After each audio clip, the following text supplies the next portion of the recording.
Some people are calling early stoppage on this one. I was betting for Brad Tavares. I was rooting for Brad Tavares. And unfortunately, I don't think that giving him an extra 5-10 seconds really would have made much of a difference in the fight because Bruno Silva, I said it on the pre-show, the man is a finisher. And this man comes to finish. And when he lands and he's able to get those straight shots on you, not a lot of people can circumnavigate that. Not a lot of people can survive those shots. Do you think that Brad Tavares, I mean, what happened in this matchup, man? He just got caught, and that was just the beginning of the end, man. I think that was it, man. It really, to me, was a thing of momentum. Bruno Silva came in, he was feeling it, he had the thing, he caught Brad Tavares and just went for the finish. You said it yourself, Derek, he's a finisher, and he kind of came back into his former self, his limelight that he had. And it was just a rough night of who the best man was, won. And I mean, 9 times out of 10, or even out of maybe 6 times out of 10, Brad Tavares probably wins that fight.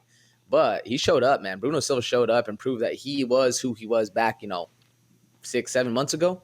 Yeah, man. And I'll say this, Bruno Silva, that was his 20th career knockout right there against Brad Tavares. So also you're fighting for something, right? It feels good to get back in that win column.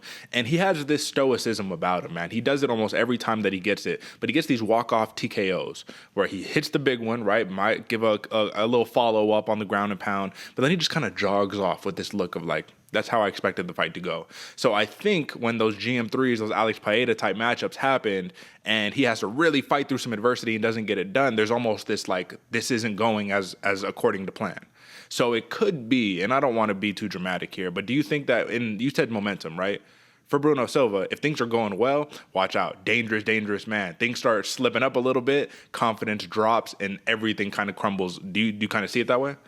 That's what I see, Derek, and that's kind of where we've seen the history lie, and especially on Saturday night with how Bruno Silva came out and put it to Brad Tavares. That's what I was thinking. Because other than that, I haven't seen a skill jump or him learn a new style or develop something, put another X factor in his game.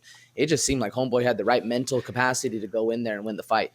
That's right. And this is a tough loss for Brad Tavares because now you're really in this career limbo of 2 losses back to back, not against bad oppositions, Dricus du Plessis and Bruno Silva, 2 top guys in the middleweight division.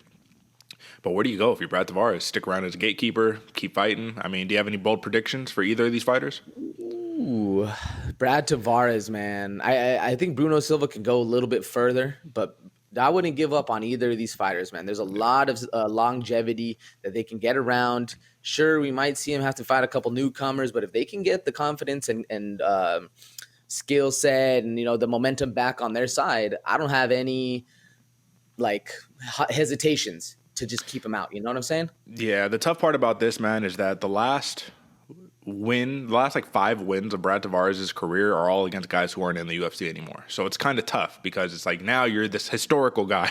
You're a real OG. You feel me? So you have to start giving him some OG fights or something. I don't know, bro. But big win by Blindado, Bruno Silva, another beautiful knockout on the record.